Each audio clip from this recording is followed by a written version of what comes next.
SSLC ಪರೀಕ್ಷೆಯಲ್ಲಿ fail ಆದ ಕಾರಣಕ್ಕೆ 4 ವಿದ್ಯಾರ್ಥಿಗಳು ಆತ್ಮಹತ್ಯೆಗೆ ಯತ್ನಿಸಿರುವಂತಹ ಘಟನೆ ನಡೆದಿದೆ. ಪೋಷಕರ ಎಚ್ಚರಿಕೆಯಿಂದ ಭಾರೀನೇ ಅನಾಹುತ ತಪ್ಪದಂತಾಗಿದೆ. ಸಮಯಕ್ಕೆ ಸರಿಯಾಗಿ ಚಿಕಿತ್ಸೆ ನೀಡಿ 4 ಮಕ್ಕಳ ಪ್ರಾಣವನ್ನು ಉಳಿಸಿದ್ದಾರೆ ವೈದ್ಯರು.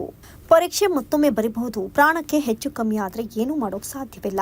ವಿದ್ಯಾರ್ಥಿಗಳಿಗೆ ಕೈ ಮುಗಿದು ಮನವಿ ಮಾಡಿದ್ದಾರೆ ವೈದ್ಯರು ಹಾಗೂ ಶಿಕ್ಷಕರು. ಆಸ್ಪತ್ರೆಗೆ ಭೇಟಿ ನೀಡಿ ವಿದ್ಯಾರ್ಥಿಗಳ ಯೋಗಕ್ಷೇಮವನ್ನು ಕೂಡ ವಿಚಾರಿಸಿದ್ದಾರೆ ಶಿಕ್ಷಕರು. ಪರೀಕ್ಷೆ ಮತ್ತೊಮ್ಮೆ ಬರೆಯಬಹುದು, ಯಾವುದೇ ಕಾರಣಕ್ಕೂ ದುಡುಕಿ ಯಾವುದೇ ನಿರ್ಧಾರವನ್ನು ತೆಗೆದುಕೊಳ್ಳಬೇಡಿ ಎನ್ನುವಂತಹ ಸಂದೇಶ ಕೂಡ ಕೊಟ್ಟಿದ್ದಾರೆ. ಫೇಲಾದ ವಿದ್ಯಾರ್ಥಿಗಳ ಮನೆಯಲ್ಲಿ ಪೋಷಕರು ಎಚ್ಚರದಿಂದ ನೋಡಿಕೊಳ್ಳಬೇಕು. ಒಬ್ಬರನ್ನೇ ಎಲ್ಲಿಯೂ ಬಿಡಬೇಡಿ. ಜೊತೆಯಲ್ಲಿದ್ದು ಸಮಾಧಾನದ ಮಾತುಗಳನ್ನಾಡಿ ಖುಷಿಯಿಂದ ಮಕ್ಕಳನ್ನ ನೋಡಿಕೊಳ್ಳಿ ಅಂತ ಪೋಷಕರಿಗೆ ಶಿಕ್ಷಕರು ತಿಳಿಸಿದ್ದಾರೆ. ಇನ್ನು ನಮ್ಮ ಶಾಲೆಯ ಮಕ್ಕಳು ನಮ್ಮ ಮಕ್ಕಳಿದ್ದಂತೆ, ಪೋಷಕರಿಗಿಂತ ಜವಾಬ್ದಾರಿ ನಮಗಿರುತ್ತೆ ಅಂತ ಶಿಕ್ಷಕರು ಹೇಳಿದ್ದಾರೆ. ಕೊರಟಗೆರೆ ತಾಲೂಕಿನ ಸರ್ಕಾರಿ ಶಾಲೆಗಳ ಎಸ್ಎಸ್ಎಲ್ಸಿ ಮಕ್ಕಳ ಪರೀಕ್ಷೆಯ ಫಲಿತಾಂಶದಲ್ಲಿ ಭಾರಿ ಕುಸಿತವಾಗಿದೆ. ಕಾರಣ ಏನು ಎನ್ನುವಂತಹ ರಿಪೋರ್ಟ್ ಇಲ್ಲಿದೆ. ಕೊರೋನಾ ಎನ್ನುವಂತಹ ಮಹಾಮಾರಿಯಿಂದ ಮಕ್ಕಳಲ್ಲಿ ಶಿಕ್ಷಣ ಕುಂಠಿತವಾಗಿದೆ. ಎಸ್ಎಸ್ಎಲ್ಸಿ ಪರೀಕ್ಷೆಯಲ್ಲಿ ಭಾರಿ ಬದಲಾವಣೆಯಾಗಿದ್ದು, ಈ ಬಾರಿ ಎಸ್ಎಸ್ಎಲ್ಸಿ ಪರೀಕ್ಷೆಗೆ ಹದ್ದಿನ ಕಣ್ಣಿಟ್ಟಿತ್ತು. ಸಿಸಿ ಕ್ಯಾಮೆರಾ ಕೂಡ ಅಳವಡಿಸಲಾಗಿತ್ತು. ಈ ಬಾರಿ ಎಸ್ಎಸ್ಎಲ್ಸಿ ಪರೀಕ್ಷೆಯಲ್ಲಿ ಫೇಲಾದ ಮಕ್ಕಳಿಗೆ 2 ಬಾರಿ ಪರೀಕ್ಷೆ ಬರೆಯುವಂತಹ ಅವಕಾಶವನ್ನು ಶಿಕ್ಷಣ ಇಲಾಖೆ ಕಲ್ಪಿಸಿದೆ. ಇನ್ಮುಂದೆಯಾದರೂ ಮಕ್ಕಳು ಎಚ್ಚೆತ್ತುಕೊಂಡು ದುಡುಕಿನ ನಿರ್ಧಾರವನ್ನು ತೆಗೆದುಕೊಳ್ಳದೆ ಮತ್ತೊಮ್ಮೆ ಓದಿ ಬರೆದು ಪಾಸ್ ಆಗಬೇಕಾಗಿದೆ. ಮಕ್ಕಳು SSLC ಎಕ್ಸಾಮಲ್ಲಿ ಅನುತ್ತೀರ್ಣರಾಗೋದ್ರಿಂದ ಫೇಲ್ ಆಗಿರೋದ್ರಿಂದ ಅವರು ಮನಸ್ಸಿಗೆ ಅಂದ್ಕೊಂಡು ಏನೋ ಟ್ಯಾಬ್ಲೆಟ್ ಆಗಲಿ ಈ ಪೆನಾಯಿಲ್ ಆಗಲಿ ಅಂತ ಕುಟ್ಕೊಂಡು ಬಂದಿದ್ರು. ಅವೆಲ್ಲ ಟ್ರೀಟ್ಮೆಂಟ್ ಮಾಡಿಬಿಟ್ಟು ಎಲ್ಲ ಚೆನ್ನಾಗಿ ಟ್ರೀಟ್ಮೆಂಟ್ ಮಾಡಿಬಿಟ್ಟು ಅಡ್ಮಿಷನ್ ಮಾಡಿದ್ವು. ಸೊ ಈಗೆಲ್ಲ ಗುಣಮುಖರಾಗಿದ್ದಾರೆ. ಅದರಿಂದ ಈ ಥರ ಮತ್ತೆ ವಿದ್ಯಾರ್ಥಿಗಳು ಈ ಥರ ಯಾವಾಗಲೂ ಮನನೊಂದು ಈ ಥರ ಯಾವತ್ತೂ ಆತ್ಮಹತ್ಯೆಗೆ ಯಾವತ್ತೂ ಅವರು ಟ್ರೈ ಮಾಡಬಾರ್ದು. ಅವರು ಧೈರ್ಯದಿಂದ ಎಲ್ಲ ಎಕ್ಸಾಮ್ಸು ಪಾಸ್ ಮಾಡಿ ಇನ್ನೊಂದು ಎಕ್ಸಾಮ್ ಸಪ್ಲಿಮೆಂಟ್ರಿ ಎಕ್ಸಾಮ್ ಇರ್ತವೆ, ಅದರಲ್ಲೆಲ್ಲ ಚಾನ್ಸ್ ಇರುತ್ತೆ ಪಾಸ್ ಮಾಡೋದಕ್ಕೆ. ಸೊ ಈ ಥರ ಒಂದೇ ಸರಿ ಈ ಥರ ಏಕಾಏಕಿ ಡಿಸಿಷನ್ ತೊಗೊಂಡು ಅವ್ರ ಲೈಫು ಹಾಳು ಮಾಡ್ತಿದ್ದೆ. ಅವರಿಗೆಲ್ಲ ಮುಂದೆ ಒಳ್ಳೆಯ ಭವಿಷ್ಯ ಇರುತ್ತೆ.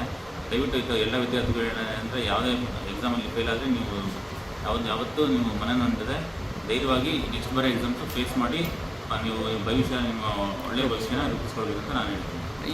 ಯಾವ ಗ್ರಾಮದವ್ರ ಹತ್ರ ಆಗಿದ್ದಾರೆ ಸರ್ ಸ್ಟೂಡೆಂಟ್ಸು ನಿಮ್ಮ ಗಮನಕ್ಕೆ ಬಂದಿದ್ದು? ಎಲ್ಲೆಲ್ಲಿದ್ದು ಸರ್?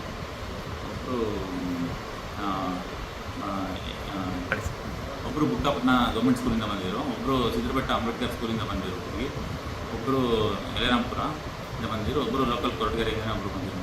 ಹಾಂ ಸರ್, ಎಲ್ಲರೂ ಆರೋಗ್ಯದಿಂದ ಇದ್ದರು ಸರ್? ಎಲ್ಲರೂ ಏನು ಸಮಸ್ಯೆ ಇಲ್ಲ? ಅವ್ರಿಗೆ ಏನಂತ ಸೀರಿಯಸ್ ಆಗಿಲ್ಲ, ಚೆನ್ನಾಗೆಲ್ಲ ಗುಣಮುಖರಾಗಿದ್ದಾರೆ.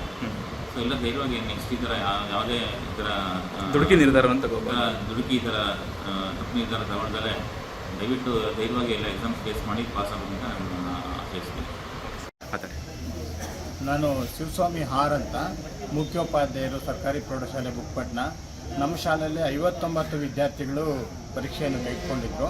ಅದರಲ್ಲಿ ಇಂಗ್ಲೀಷ್ ಮೀಡಿಯಮಲ್ಲಿ 17ಕ್ಕೆ 15 ಜನ ಉತ್ತೀರ್ಣರಾಗಿರ್ತಾರೆ, ಮತ್ತು ಕನ್ನಡ ಮೀಡಿಯಂನಲ್ಲಿ 41ಕ್ಕೆ 12 ಜನ ಉತ್ತೀರ್ಣರಾಗಿರುತ್ತಾರೆ. ಒಟ್ಟು 32 ಜನ ಅನುತ್ತೀರ್ಣರಾಗಿರುತ್ತಾರೆ. ಆ ಮಕ್ಕಳಲ್ಲಿ ಈ ಮಗು ಚೆನ್ನಾಗಿ ಓದ್ತಾ ಇದ್ಲು, ಆರೋಗ್ಯ ಸಮಸ್ಯೆಯಿಂದ ಆಗಿದೆ. ಅದರಿಂದ ಎಲ್ಲ ಕಡೆ ಕಡಿಮೆ ಬಂದಿದೆ. ಆದರೂ ಕೂಡ ಇವಳು ಈ ರೀತಿ ನಿರ್ಧಾರ ತಗೊಂಡು ಫೆನಾಯಿಲನ್ನು ಕುಡಿದ್ಬಿಟ್ಟು ಹಾಸ್ಪಿಟ್ಲಿಗೆ ಸೇರಿಸಿದ್ದಾರೆ. ರಿಸಲ್ಟ್ ಬಂದು ಅರ್ಧ ಗಂಟೆನಲ್ಲೇ ಇದಾಗಿದ್ದಾರೆ. ಈಗ ನಾವು BO ಎಲ್ಲ ಬಂದುಬಿಟ್ಟು ನೋಡಿ ಇದನ್ನು ವಿಚಾರಿಸಿ ಅವ್ರಿಗೆ ಸಮಾಧಾನ ಮಾಡಿ ಸಾಂತ್ವನ ಮಾಡಿ ಈ ಮೂಲಕ ಹೋಗ್ತಾ ಇದ್ವಿ. ಏನೂ ತೊಂದರೆ ಇಲ್ಲ, ಆರೋಗ್ಯ ಚೆನ್ನಾಗಿದೆ. ಹೊಟ್ಟೆ ನೋವು ಸ್ವಲ್ಪ ಇತ್ತು, ಈಗ ಕಡಿಮೆ ಮಾಡಿ ಈಗ ಡಿಸ್ಚಾರ್ಜ್ ಮಾಡ್ತಿದ್ದಾರೆ.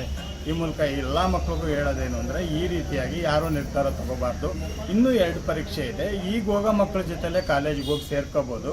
ಅದರಿಂದ ಯಾವ ರೀತಿ ಈ ಥರ ನಿರ್ಧಾರವನ್ನು ತಗೋಬಾರ್ದು ಮಕ್ಕಳು ಅಂತ ಹೇಳ್ತಾ ಎಲ್ಲರೂ ಇದ್ರ ಬಗ್ಗೆ ಎಚ್ಚರ ಇರಲಿ. ಎಲ್ಲದಕ್ಕಿಂತ ಜೀವ ದೊಡ್ಡದು, ಆಮೇಲೆ ಸಾಧನೆ ಅಂತ ಹೇಳ್ತಾ ಪೋಷಕರಿಗೆ ಏನು ಹೇಳಕ್ಕೆ ಇಷ್ಟಪಡ್ತೀರಾ ಸರ್? ಪೋಷಕರಿಗೆ ಈ ಥರ ರಿಸಲ್ಟ್ ಬಂದಾಗ ಮಕ್ಕಳನ್ನ ಗಮನಿಸಬೇಕು, ಅವ್ರ ಜೊತೆಲಿ ಇರಬೇಕು, ಅವರಿಗೆ ಸಾಂತ್ವನ ಸಮಾಧಾನ ಹೇಳಬೇಕು. ಮೊದಲು ಜೀವ ಫಸ್ಟು, ಆಮೇಲೆ ಉಳಿದಿದ್ದು ಸಾಧನೆ. ಅದರಿಂದ ಮಾಡ್ಬೋದು, ಸಾಧನೆ ಮಾಡೋಕ್ಕೆ ಸಾಕಷ್ಟು ಅವಕಾಶ ಇದೆ. SSLC ಫೇಲ್ ಆದರೂ IAS ಪಾಸ್ ಮಾಡಿದ್ದಾರೆ. ಅದರಿಂದ ಆ ರೀತಿ ಒಳ್ಳೆಯ ನಿರ್ಧಾರ ತಗೋಬೇಕು. ಜೀವಕ್ಕೆ ಕುತ್ತು ತಂದ್ಕೋಬಾರ್ದು ಆ ಮಕ್ಕಳಿಗೆ. ಆ ಟೈಮಲ್ಲಿ ಪೋಷಕರು ಕೂಡ ಅವ್ರ ಜೊತೆ ಇದ್ದು ಹೆಚ್ಚು ಪ್ರೋತ್ಸಾಹ ಕೊಡಬೇಕು, ಅವರಿಗೆ ಧೈರ್ಯ ತುಂಬಬೇಕು ಅಂತ ಈ ಮೂಲಕ ನಾನು ಹೇಳೋಕ್ಕೆ ಇಷ್ಟಪಡ್ತೀನಿ. ಯಾವ ಊರಮ್ಮ? ಜಪ್ಪನಹಳ್ಳಿ ಕ್ರಾಸ್ ಸರ್. ಹಾಂ, ಏನು ಹೆಸರು ಮಗಳ ಹೆಸರು? ಮಗಳ ಹೆಸರು ಪ್ರಿಯದರ್ಶಿನಿ. ಏನಕ್ಕೆ ಹಂಗೆ ಮಾಡ್ಕೊಳಕ್ಕೆ ಹೋಗಿದ್ದ? ಅದೇ ನಾನು ಬೇಲ್ ಹಾಕಿದ್ದೀನಿ ಅಂತೇಳಿ ಅಳ್ತಾ ಇದ್ರು. ಅಳ್ತಾವಳೆ ಬಿಡು ಅಂತ ಸುಮ್ಮನಾಗಿದ್ವಿ ಸರ್. ಅವು ಯಾರು ಒಂದು ಮಾತು ಒಂದಿಲ್ಲ ಅವ್ರಿಗೆ.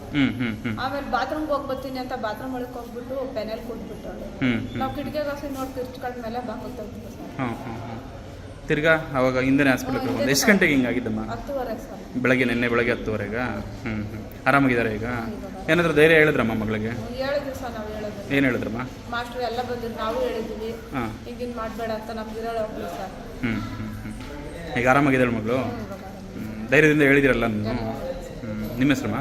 ನಮ್ಮ ಹೆಸರು ಕರಿಯಮ್ಮ. ಎನ್ ಶ್ರೀರಾಮಯ್ಯ ಅಂತ, ಡಾಕ್ಟರ್ BR ಅಂಬೇಡ್ಕರ್ ಪ್ರೌಢಶಾಲೆ ದೈಹಿಕ ಶಿಕ್ಷಣ ಶಿಕ್ಷಕರು ನಾವು. ನಮ್ಮ ಶಾಲೆಯಲ್ಲಿ 35 ಜನ ಮಕ್ಕಳು ಎಕ್ಸಾಮಿನೇಷನ್ ಕಟ್ಟಿದ್ರು, 7 ಜನ ತೇರ್ಗಡೆ ಬಂದಿದ್ದಾರೆ. ನಾವು ಸಾಕಷ್ಟು ಸರಿ ಹೇಳ್ತಾ ಇರ್ತೀವಿ ಮಕ್ಕಳಿಗೆ, ಈ ಸರಿ ವಿಶೇಷವಾಗಿ 3 ಎಕ್ಸಾಮನ್ನು ಕೊಟ್ಟಿದ್ದಾರೆ. ಮೇಲಾಗಿ 3 ಎಕ್ಸಾಮ್ ಕೊಟ್ಟರು ಒಂದೇ ಸರಿ ಪಾಸ್ ಆದಂಗೆ ಅಂತಕ್ಕಂತಹ ಸರ್ಕಾರಿ ಆದೇಶ ಇದೆ. ಮೊದಲನೇ ಸರಿ ಪಾಸ್ ಆದವ್ರಿಗೆ ಏನು ಮಾರ್ಕ್ಸ್ಗಳು ಬರ್ತಿತ್ತೋ 3ನೇ ಸರಿ ಪಾಸ್ ಆದವ್ರಿಗೂ ಅದೇ ಥರ ಮಾರ್ಕ್ಸ್ಗಳು ಬರ್ತೈತೆ. ಯಾವುದೇ ಪ್ರಕಾರ ಭಿನ್ನಾಭಿಪ್ರಾಯ ಇಲ್ಲ. ಮೇಲಾಗಿ ವಿಶೇಷವಾಗಿ ಏನು ಅಂತಂದರೆ ಈ ಸಾರಿ ಒಂದು CC ಕ್ಯಾಮ್ರಾ ಹಾಗೂ ವೆಬ್ ಕಾಸ್ಟಿಂಗ್ ಅಂತಕ್ಕಂಥ ಒಂದು ಕಣ್ಗಾವಲು ಇರ್ತಕ್ಕಂತಹ ಒಂದು CC ಕ್ಯಾಮ್ರಾವನ್ನು ಇಟ್ಟಿದ್ರು. ಆದರೆ ಮಕ್ಕಳಿಗೆ ಏನಾಗಿದೆ ಅಂದರೆ ಭಯಭೀತರಾಗಿದ್ದಾರೆ ಅಷ್ಟೇ. ಅದರಲ್ಲಿ ಹೆದರ್ಕೊಳ್ತಕ್ಕಂಥ ಅವಶ್ಯಕತೆ ಇಲ್ಲ.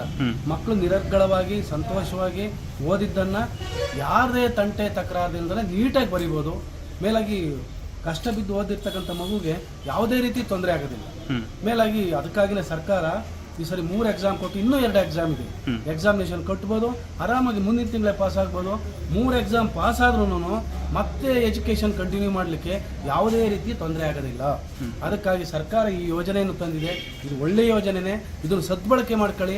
ಮೇಲಾಗಿ ನೀವು ಮಕ್ಕಳು ಆತುರದ ತೀರ್ಮಾನವನ್ನು ತೆಗೆದುಕೊಂಡ್ರೆ ಪೋಷಕರು ಭಾಳ ಕೂಲಿ ಮಾಡಿ ಕಷ್ಟ ಬಿದ್ದು ಭಾಳ ನೋವಿನಿಂದ ಭಾಳ ಸಂಕಟ ಬಿದ್ದು ನಿಮ್ಮನ್ನು ಇರೋರು ಒಬ್ಬೊಬ್ಬ ಮಕ್ಕಳನ್ನ ಭಾಳ ಪ್ರೀತಿಯಿಂದ ಭಾಳ ಇಷ್ಟಪಟ್ಟು ಭಾಳ ಕಷ್ಟಪಟ್ಟು ಓದಿಸ್ತಾ ಇರ್ತಾರೆ.